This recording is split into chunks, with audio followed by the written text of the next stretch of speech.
मामले में एक चीज देखें जोगिंदर सिंह जी, आपसे मैं समझना चाहूंगा इस बात को कि आखिर जितने भी अब तक घोटाले इस तरीके के सामने आए, जो भी चिट फंड के तमाम लोग सलाखों के पीछे भी हैं, लेकिन इस मामले में ऐसे क्या वजह है कि अब तक ये सलाखों से बचे हुए हैं, इन पर अब तक पुलिस अपनी पकड़ नहीं बना पाई है?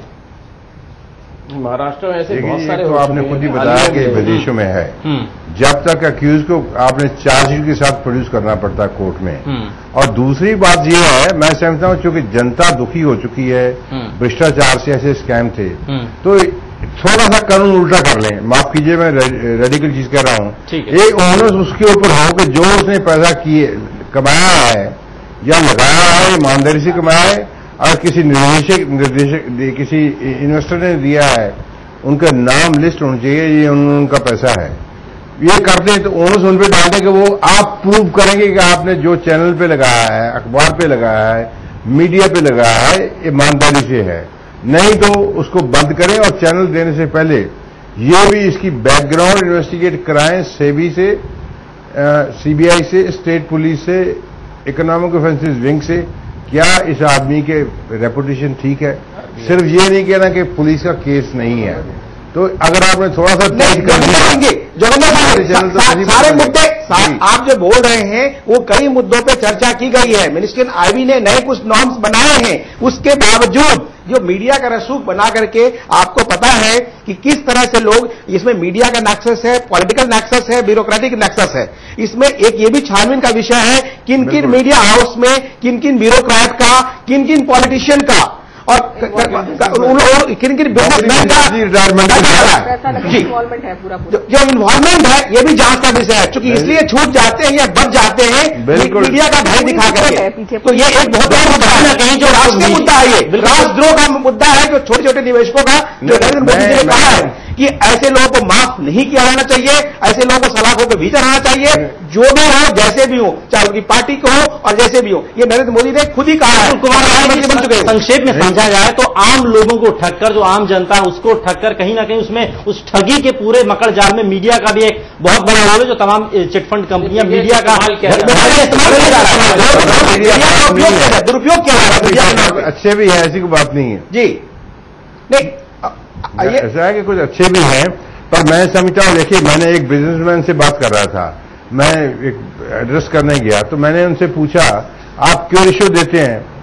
तो मैंने कहा मुझे मालूम है 35 इंस्पेक्टर आते हैं। तो मुझे उन्होंने कहा ये आप गलत बोल रहे हैं, आजकल किसी फैक्ट्री में 65 इंस्पेक्टर आते हैं।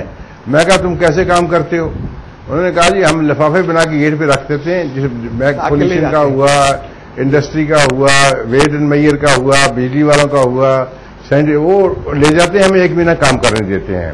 और आपको याद होगा कि दिल्ली में ही 2004 में जब बनी थी अपनी शीला दीक्षित, तो इन्होंने इंडस्ट्रीज ने मांग की थी आप करप्शन की एक सिंगल विंडो कर दीजिए, हमें दुखी है हर एक आदमी। इस बीच एक सवाल ये भी खड़ा हो रहा है कि आखिर ये लिफाफों का जो कारोबार है कब बंद होगा, कब इस पर पूर्ण विराम लगेगा, ये तमाम सवाल बरकरार है। आखिर कब तक ये खेल खेला जाता रहेगा, जब तक थ्योरिटिकल से निकल के प्रैक्टिकल कानून नहीं पाएगा। जोगिंदर जी आपसे सवाल है ये मेरा। जी जी जी जी, देखिए साहब, इच्छा शक्ति हो तो कल हो सकता है, नहीं हो तो कुछ भी नहीं होगा। मैं बताता हूं कि यूपी के ना एमपी के IAS कपल के पास से इनकम टैक्स की रिपोर्ट के बारे में है 300 करोड़ मिला।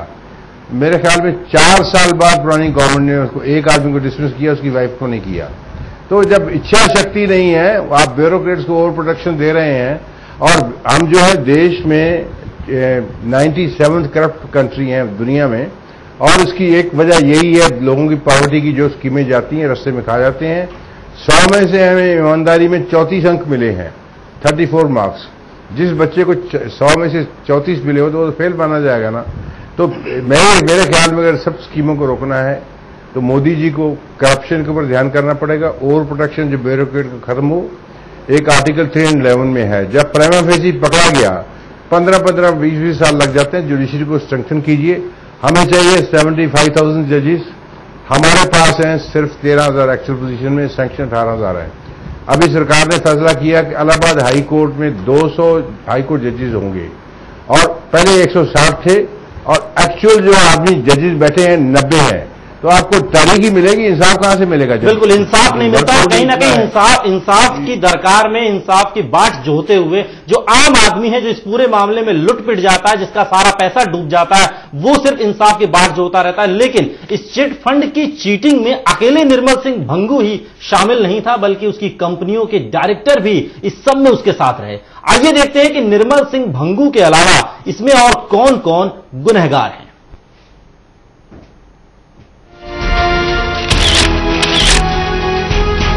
निर्मल सिंह भंगू अकेला ऐसा चेहरा नहीं है जिसने जनता को ठगा है।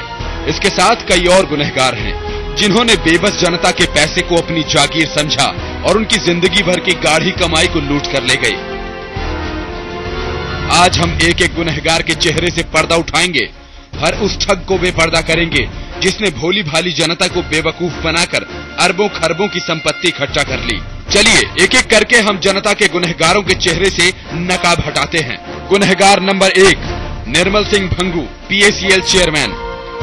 गुनहगार नंबर 2 केसर सिंह, डायरेक्टर। गुनहगार नंबर 3 RS भट्टाचार्य, डायरेक्टर। गुनहगार नंबर 4 ML सहजपाल, डायरेक्टर। ये सब जनता के गुनहगार हैं।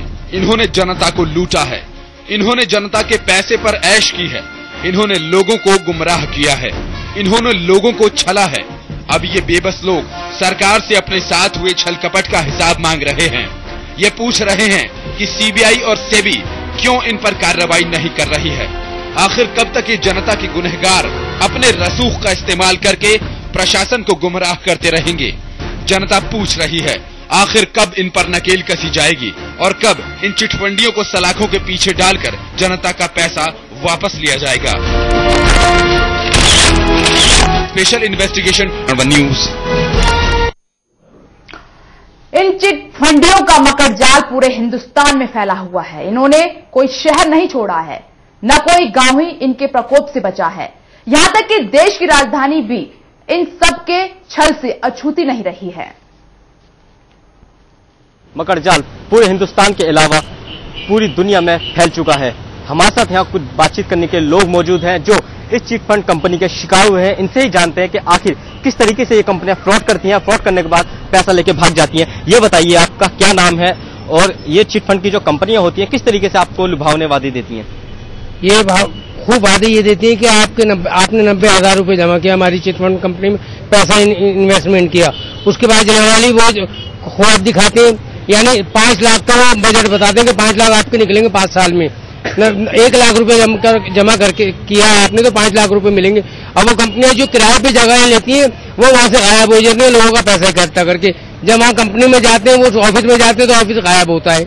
ये तरह की चिटफंड कंपनियां, इन पे पाबंदी आयद की जाए और सरकार को चाहिए कि इन पे सख्त से सख्त कार्रवाई की जाए।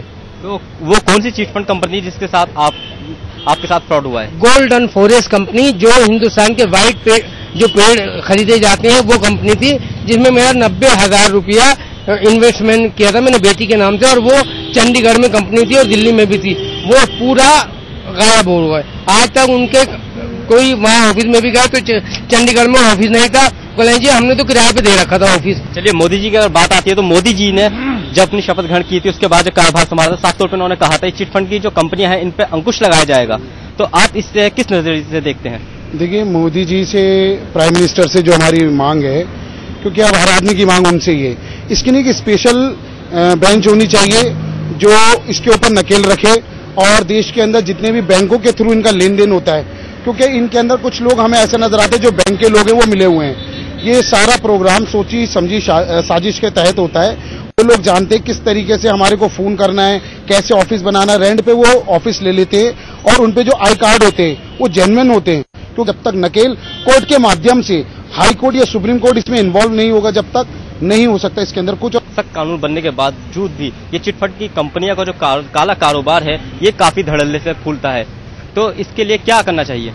असल में ये चिट फंड नहीं है, ये चिटिंग फंड है। दुनिया इनके चक्करों में आ जाती है, ये लुभावने वादे कर करके और जनता को बनाते हैं बेवकूफ।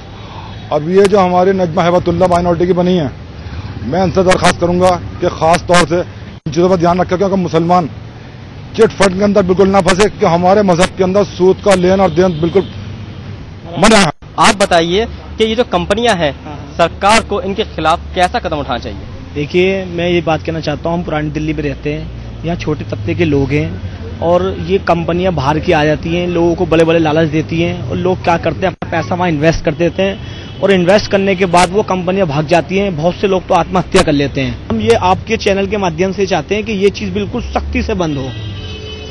तो लगातार इन लोगों की मांग है कि ये जो चिटफंड की कंपनियां हैं, इन पे अंकुश लगाना चाहिए। हालांकि सीबीआई की जांच इन चिटफंड कंपनियों के ऊपर चलती है, लेकिन रिजल्ट कोई निकलकर नहीं आता है। अब देखने वाली बात ये होगी कि हमारे दिखाए जाने के बाद और जनता की राय के बाद क्या इन चिटफंड कंपनियों के ऊपर अंकुश लगता है या नहीं। कैमरा पर्सन पंकज शर्मा के साथ Wajid Ali, channel one news, Delhi. तो पीएसईएल एक ऐसी अकेली कंपनी नहीं है, और भी ऐसी कंपनियां हैं, चाहे शारदा चिटफंड कंपनी हो या सहारा का मामला हो। सहारा प्रमुख अभी जेल में है। तमाम ऐसी कंपनियां आज देश में मौजूद हैं जो भोले भाले लोगों का पैसा खा रही हैं और खुद के बारे न्यारे कर रही हैं। यहाँ पर पूनम जी, आप उस वक्त कुछ कहना चाहती थी, मैंने आपको टोका था, लेकिन यहाँ पर मैं आपसे एक सवाल ये भी पूछना चाहूंगी कि आखिर जिस तरीके से ये जो चिटफंड कंपनियां हैं, खुलेआम जिस तरीके से देखा जाए, ये खुलेआम खेल खेला जा रहा है, सबको हकीकत पता है, आखिर कोई इन पर लगाम क्यों नहीं लगा रहा है? क्या अंदर खाने इनसे बात बन जाती है या फिर जो लिफाफे हैं, सूटकेस, वो पहुंचाए जाते हैं, इसके चलते सीबीआई काम नहीं कर रही है? आखिर बड़ा रीजन क्या है और किस तरीके की इन पर कार्रवाई होनी चाहिए? एक वकील होने के नाते आपकी प्रतिक्रिया इस पर। मेरा इसमें ये कहना है, एक तो जो हमारा कानून है इसमें उसको बदलने की बहुत जरूरत है। एक तो स्पीडी ट्रायल होना चाहिए। जब स्पीडी ट्रायल शुरू हो जाएगा तो ऑब्वियसली इतने महीने, इतने साल तक ये, जैसे अभी ये सहारा का चल रहा है, सहारा में अभी उनके जो मालिक है अगर वो जेल में भी है, पर इससे निवेशकों को क्या फायदा मिल रहा है? उनका पैसा तो बैंक में रखा हुआ है। इसलिए कुछ ऐसा कानून बनना चाहिए कि वे जितनी जल्दी हो सके प्रॉपर्टी इनकी जब्त करके जिनकी पेमेंट बनती है उनको किया जाए, ताकि निवेशकों को कैसे राहत मिलेगी। ये तो 10 साल 15 साल का प्रोसेस है। आपके दादा ने केस फाइल किया, पोता जाकर के पैसा लेने लायक बनेगा, शायद वो भी एश्योर नहीं हूं कि उसको मिल पाएगा कि नहीं मिल पाएगा, क्योंकि कानून बहुत करप्ट है। जब तक इसकी स्पीड का ट्रायल इसका नहीं बढ़ेगा, 3 महीने का टाइम का दिया जाए या 6 महीने का टाइम किया जाए, ये नहीं हो कि डेट ही 6 महीने की पड़ रही है। इसमें जोगिंदर जी की बात से मैं बिल्कुल सहमत हूं, क्योंकि यहाँ पे वर्कलोड इतना ज्यादा है कोर्टों के पास। अगर एक जज के पास 50-50, 60 केस एक दिन को करने के लिए होंगे तो वो नेचुरली वो उस तरह से काम नहीं कर पाएंगे जिस तरह की 5 केस के लिए वो कर सकते हैं। तो सबसे पहले यहाँ पे जो ये न्यायालय में न्यायाधीशों की संख्या बढ़नी चाहिए, जिससे कि उसके अलावा जो ये चलिए संख्या बढ़ भी जाती है, फिर कोई एक ऐसा रास्ता जिससे इन पर नकेल कसी जा सके, इनमें डर पैदा हो, ताकि कोई इस तरफ सोच भी ना पाए। देखिए, लोगों क्योंकि ये पैसा जो निवेशक हैं निवेश करते हैं, हम और आप वाकई में अच्छी तरह समझ सकते हैं कि कितने मेहनत से वो पैसा कमाते हैं और कितने विश्वास के साथ निवेश करते हैं कि चलिए भविष्य में काम आएगा। लेकिन क्या हो रहा है, क्या खिलवाड़ किया जा रहा है उनके साथ? देखिए, मैं इसमें आपके चैनल के माध्यम से निवेशकों को भी एक थोड़ा सा बताना चाहती हूँ कि कच्चे लालच में मत पड़िए। छोटा सा अगर आपको वायदी में कोई बैंक इंटरेस्ट देता है, वहां पर आप इन्वेस्ट कीजिए जहां पे आपकी मनी सेफ है। पहली बात ये। दूसरी बात ये है कि भी अगर जहां पर भी आप इन्वेस्ट करते हो, पहले उसकी पूरी की पूरी तहकीकात करिए, उसके बाद इन्वेस्ट करिए। तीसरा जो है, ये सेबी हुआ, ये जितने भी लोग हैं उनके अंदर जो ये काले धनों का जो चक्कर है चिटफंड खोलने का, चिटफंड खोलते ही जिस कंपनी का है उसका पूरा का पूरा ब्यूरो उनके पास होना चाहिए। एक दिन से लेकर के पूरा उनके पास रिकॉर्ड रहना चाहिए, कितने निवेशक आए, कितना पैसा उन्होंने इन्वेस्ट किया। चलिए, मेरा सवाल यहाँ पर यह है कि आपने सतर्क रहने की बात की, हम इस बात से इत्तेफाक रखते हैं, लेकिन हमने देखा है कि ये चिटफंड कंपनियां इतनी शातिर होती हैं, इतनी चालाक होती हैं कि इन्वेस्टिगेशन करने के बाद भी, पूछताछ करने के बाद भी इनकी जो सच्चाई है, इनकी जो चालाकी है, इनकी जो रणनीति है, वो नहीं समझ में आती। आगे फिर कैसे आम इंसान कुछ लोगों को ये फायदा दे देते हैं और उसके लालच में फिर और लोग जुड़ते जाते हैं। मैं एक पॉइंट पूनम जी में जोड़ रहा हूं। एग्जाम्पल के तौर पे सहारा को लीजिए। यदि कागज पे देखें, सहारा ने करीब 20 बार से ज्यादा नाम बदल लिया। कागजी कार्रवाई में वो सॉलिड हो गए, नाम सहारा रहा, फंड का डायवर्सन लिमिटेड उसको बना दिया। बिल्कुल इस तरह से जो शातिरपना है कंपनी में, अभी आरओसी में जैसे हम लोग यहाँ डिस्कस कर रहे हैं, हम लोग का कोई पूर्वाग्रह से मामला नहीं है, किसी एक कंपनी को लेकर पूर्वाग्रह से ग्रसित है। क्योंकि हमारे पास इस तरह के डॉक्यूमेंट हैं और इस तरह के जो हमारे निवेशक हैं और जो उनका दर्द है, सिरसा में हो, चाहे जयपुर में हो, चाहे दिल्ली में, बॉम्बे में, हर जगह, उसमें क्या है, करीब 5000 से ज्यादा कंपनी आरओसी में रजिस्टर्ड है चीट फंड के नाम पे।